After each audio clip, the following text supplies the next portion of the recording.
is a distinct smell. Borrowed it. I could have gone down. What if there were mannequins down there? It looked really sketchy. Zombies.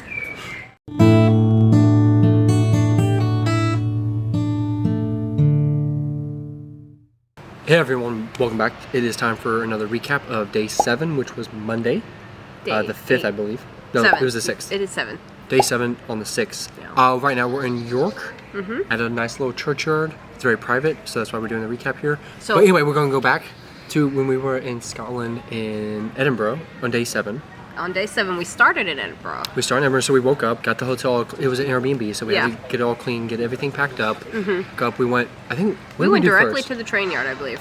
No, we had breakfast. Did we? No, we didn't have breakfast. No. Yeah, we went directly to the train yard, bought the train ticket, and went to Glasgow. Yeah, which actually, we knew we could do a train or a bus, but the train actually was a bit faster, and the trains weren't too bad, and you got to see a nice countryside on the way there. It's more direct too, I think. Yeah. There's no. There was a couple stops still, but it took less than an hour. So I'm trying to think, by the time we kind of had a late start, because we kind of slept a little bit. It took a bit of time to clean up and gather all our stuff to make sure we didn't leave anything. We got on the bus, went to the train station, bought our tickets because we didn't have those pre-bought. Right. And we mistakenly didn't use the Euro Rail or the Rail Pass, so they were a little. Oh yeah, more my brother expensive. he got the ticket, so he didn't use the Rail Pass, and I was like, 14 pounds one way. I'm like, oof. Yeah. For 40 minutes, and then that was each. It was like, oh, he didn't use the Rail Pass. Yeah. So we made sure we did that on the way back. But first, when we got to there, let's see. The train ride was kind of uneventful, other than just the pretty scenery and stuff like that. But when we got there, it was just kind of a whole new experience in a way. It wasn't as grand. Not quite stepping as off. grand. It wasn't like as Edinburgh is just something about Edinburgh is amazing. Very majestic. Where Glasgow is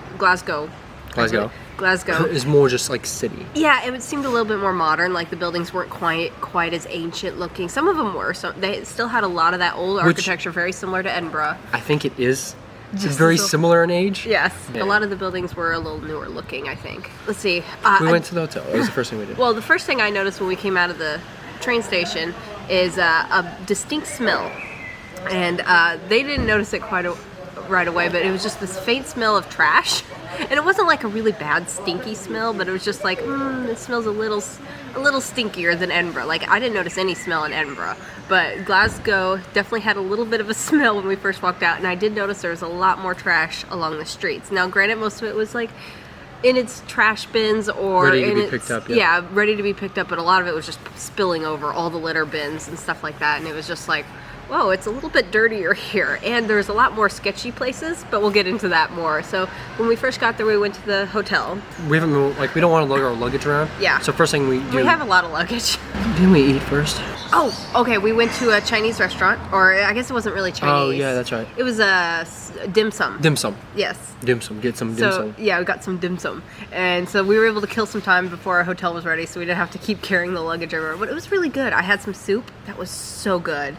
And I love soup in Apparently general. it is an international place because my brother said there's some like in New York City. Oh, that same brand? Yeah, dim sum. So it was a chain restaurant. So it's not like authentic. It was the first time I'd been to one. We were just kind of in the mood for Chinese, and we never heard of dim sum. And it was close by. Yeah. And we had to kill some time before being allowed into the hotel. So and we were hungry because we didn't have breakfast. Yeah. So we were like, okay, let's get some dim sum. Dim sum, and then some more. It was pretty good food. I liked it. Got on the train in Edinburgh, got off the train in Glasgow, walked to a restaurant, dim sum, and then from there we went to the hotel, which was just a basic Hilton. Yeah. Very basic. But in some ways it was still nicer than some of the other places. Well, it was in a good location. Yeah. It was like downtown, and it was just And it was nice to sleep in like a normal bed. Well, actually, my favorite part about the hotel is that the blinds were very thick. So far, all the places we've been to so much, they always have blinds, but they're very mild, and it never gets fully dark here, it seems. And I'm used to sleeping in really dark room, so that was nice. I think I slept better just because it was so extra dark in the hotel room.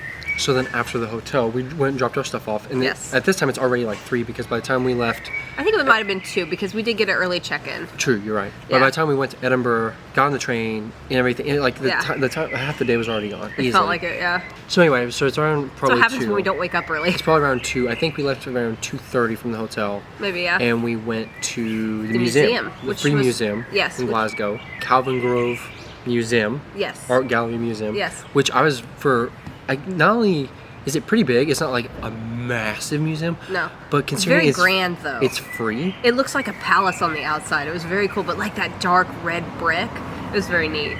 Considering it's free though, yeah. for everyone, I was very impressed with it. And yeah. I liked how it had a little bit of everything. It had like stuff about dinosaurs, it had stuff about animals. Yeah, that was cool. I don't think I'd seen dinosaurs in a museum before, or maybe I just haven't gone to those kind of museums yet. There was like, you know, famous paintings, there was sculptures, there was furniture, like even just like historical furniture, like seeing the progress through time. And it was mostly art museum, but it did have history bits, especially like things based in Glasgow or artists. I think most of like it was kind of tied back to the history of Glasgow or Scotland. Well, and the area. Not all of it, because they had like a whole wildlife area, and they just had like where the animals stuffed, like real preserved. Real animals that have been stuffed and preserved. So you saw them, and most of them are just like native to our country, and so I was kind of like, why are these here? But apparently you guys have them as well. And I learned, no, a lot of those were I think a lot of those were from other countries, and the museum had them so you could look at them. Yeah, because they're like from other countries, but a lot of those like, that's just America. So it didn't seem that exciting to me with some of them. It was interesting to learn some of the fossils. Apparently there's a lot of fossils that were discovered in Scotland and stuff like that, and I found that really interesting. They also had some, like a whole room of art. I forget what the name was. They were like the Glasgow brothers or something. They were like these super famous specific artists? Well, they were these super famous painters. Did I miss that room? Or maybe I didn't realize it. Well, he cut it short.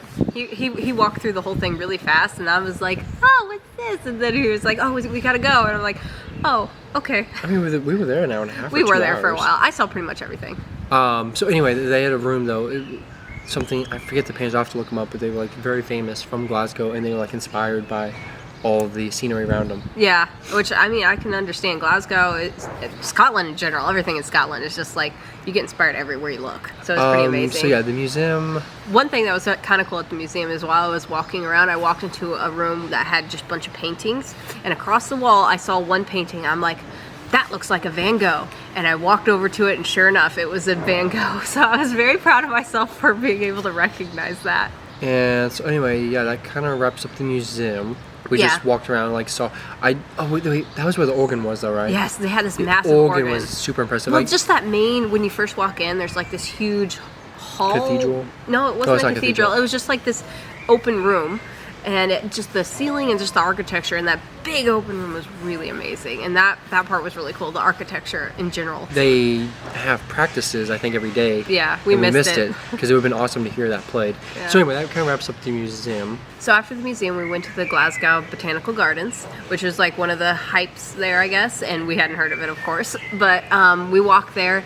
And it was kind of interesting because it was not just a park. Like, I thought it was maybe just going to be a big park. But no, they had all these greenhouses where they had plants and flowers and trees and stuff from all over the world. And they had, like, special rooms of the greenhouse that were, like, tempered properly so that it would recreate the climate that they're grown in or something. It was very hot going in there. Yeah, as soon as we walked in, it was like, whew, very humid, very hot. But it was kind of cool seeing all the different plants. And I don't know why, I found it so funny when they were showing things from North America and my region. I'm like, this is unexciting because I see this all the time. So it was very weird. And not that our plants are that much different, but I have to say one of the coolest parts of it, though, is they have one of the bigger ones, which is a really big greenhouse.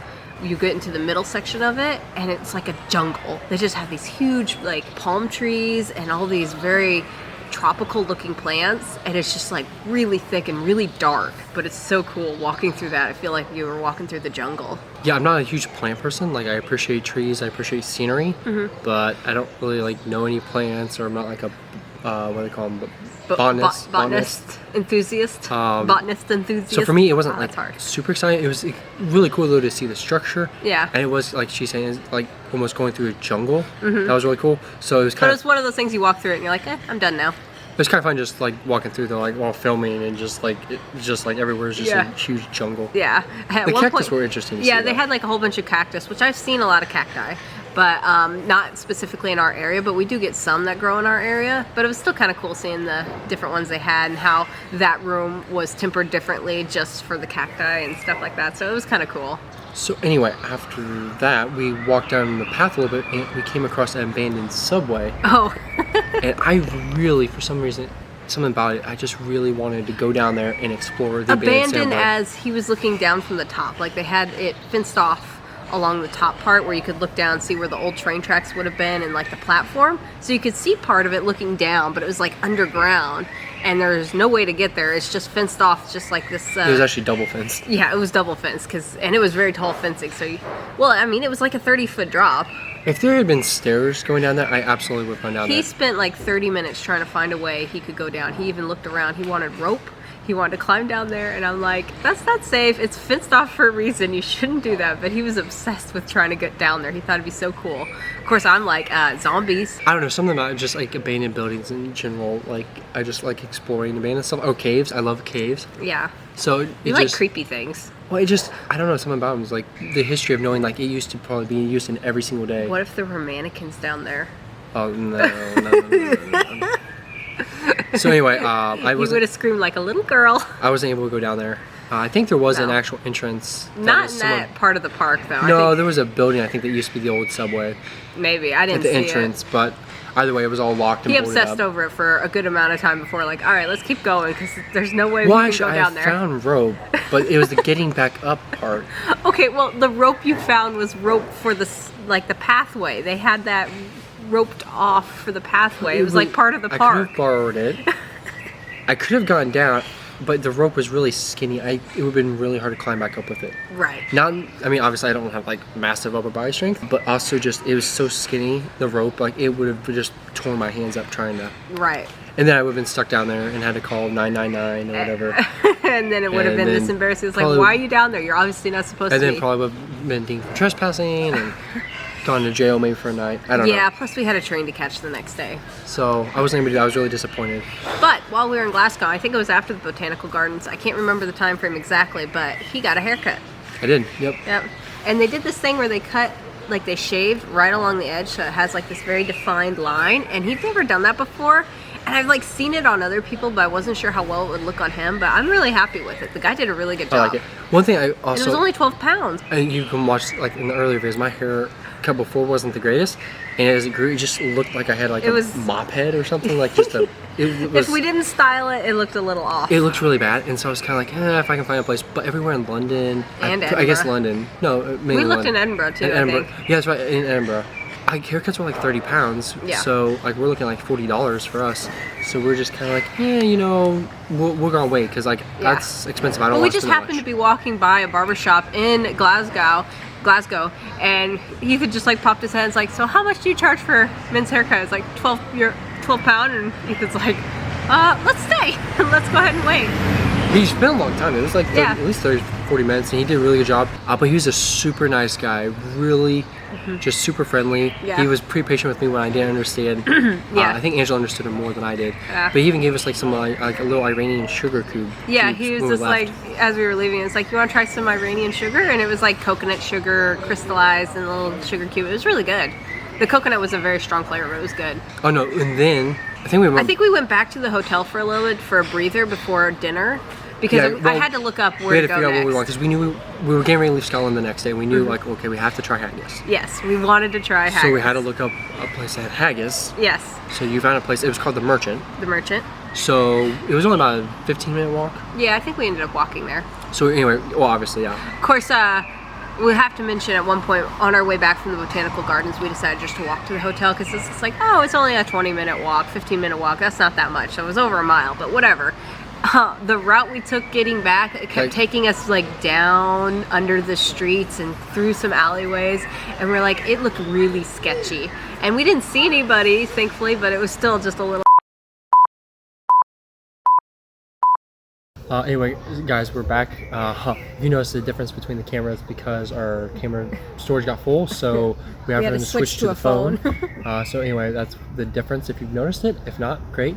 Anyway, so we were talking about the sketchiness. I don't know, it's really hard to tell when you're in a new city how sketchy it really is. It just felt a little bit more unnerving just because there was a lot more graffiti, a lot more trash. Saw a couple more homeless people, but not a whole lot. It still wasn't very busy. I haven't seen many homeless people. It was just like dark corners. I don't think there was any cameras anywhere, under the streets and stuff. So it just kind of felt like something could happen here if there was violence in the area. This is where it would happen. I have not really ever felt I have not felt scared this trip so far. Not really, no. So anyway, so yeah, after this somewhat sketchy walk, we got back to the hotel. I think we stayed there for a little bit, found out the place we were going to go. We found the merchant. We found some place specifically close, so we didn't have to walk through that area well, again, because we know it's going to be very late. Because at this point, it's already like 6, almost 7 o'clock, I think. I think it was 7. It might have been by the time we actually got to the merchant restaurant. So anyway, we go to the merchant and we try haggis. We do. We tried a Guinness for the first time. We did. My very first beer ever. Yes, same. And then I tried a cider. And I also tried a meat and ale pie. And yeah, which we'll have a whole video about that. That'll be a whole video for that. So anyway, we went to the merchant, had dinner. You had an interesting conversation with the bartender. I did, because when I went to the bartender, because again, it's still kind of odd for Americans to go up to the bar to order. We're used to them coming to us and serving our food. Another thing that's been hard though is a lot of places we've been to, they do come to us. Yes. So it's hard to know. Like do we go or do they come to us? And that's the thing, like at this restaurant, we go in, or at this pub, we go in and it's kind of like not very busy, even for how late it is. And there's mostly seniors there, I think, like older people. And so I was just like, oh, I don't know. But we went and found kind of a quiet corner. We all sat down, and I'm looking over at the bar, and I kind of get their attention, but nobody's coming over. And we've been sitting there for a while, and we've figured out what we want. So I'm just like, maybe we are supposed to go up to the bar to order. So we sat there for like 5-10 minutes before we realized, I think we're supposed to go that way to order. But while I had ordered and stuff, the bartender, who is British, he's from Newcastle, he ended up asking me where I'm from. I told him we're from the Midwest, and he's like, the only thing he knew about Kansas was that Kansas City is not in Kansas. Which and I'm like, that's a very specific thing to know. And it's true, because Kansas City, even though it's called that, is majority in Missouri State, not Kansas State. So anyway, that was kind of interesting. So we chatted for a little bit, and that was just kind of fun, being able to chat with the locals. And then there was also a Scotsman there who was telling me about the haggis and stuff like that, like what to expect a little bit. But it was different. So other than that, yeah, we just we knew we had a train the next day. Yeah. We knew we were leaving Glasgow, so well, by the time we finished everything, it was like 8 o'clock or so. So yeah, we needed to get back to the hotel. 8 or 8:30. So we just went back to the hotel and went to sleep. Had a good night's sleep. That was pretty much it. So that's the recap for Monday, day 7 of the trip. Nothing crazy, nothing too exciting. We're not getting into... Still exploring, still learning and trying new things. We're exploring everything. We're not Every day there's something new. Not getting in trouble, not partying up or anything. We're too old for that. Well, so. you almost got in trouble if you got down to that subway platform. It would have been worth it. We did ride the subway, though, in Glasgow. Oh, yes, that's right. We did go on the subway. No, which is very similar to the tube, but a little bit more haunting, I think. I don't know. Their subway, they just have like one loop, it looked like, there in Glasgow. It was just literally a loop. Yeah. And we did ride one bus, but it was kind of confusing. We didn't want to bother trying to learn all of the bus routes and stuff like that, so mainly wherever our hotel was, we just traveled within walking distance of there. But yeah, that pretty much recaps Glasgow. We just went to those 2 buildings. We just walked around and saw saw the sights. We just wanted something new in Scotland. We didn't go into as many buildings, but we weren't there as long. No. So we were just kind of checking things out, because we were like, one more day in Scotland, let's go ahead and go. And we had already booked the hotel there in Glasgow. It's worth going, but I mean, if you have to choose between Glasgow and Edinburgh, I'm gonna vote Edinburgh all the time, 9 times out of 10. Especially since they have the ocean too. Yes. You just cannot beat it. Yeah, it was beautiful. We miss Edinburgh. Anyway, guys, I think recaps that day. So anyway, guys, thank you so much for watching. I hope you guys are enjoying us sharing these with you in this kind of format and stuff. And so stay tuned till day 8. When we're going to be heading to York. And that's it. Just please be safe, take care, look after one another, and comment what you thought down below. Happy travels.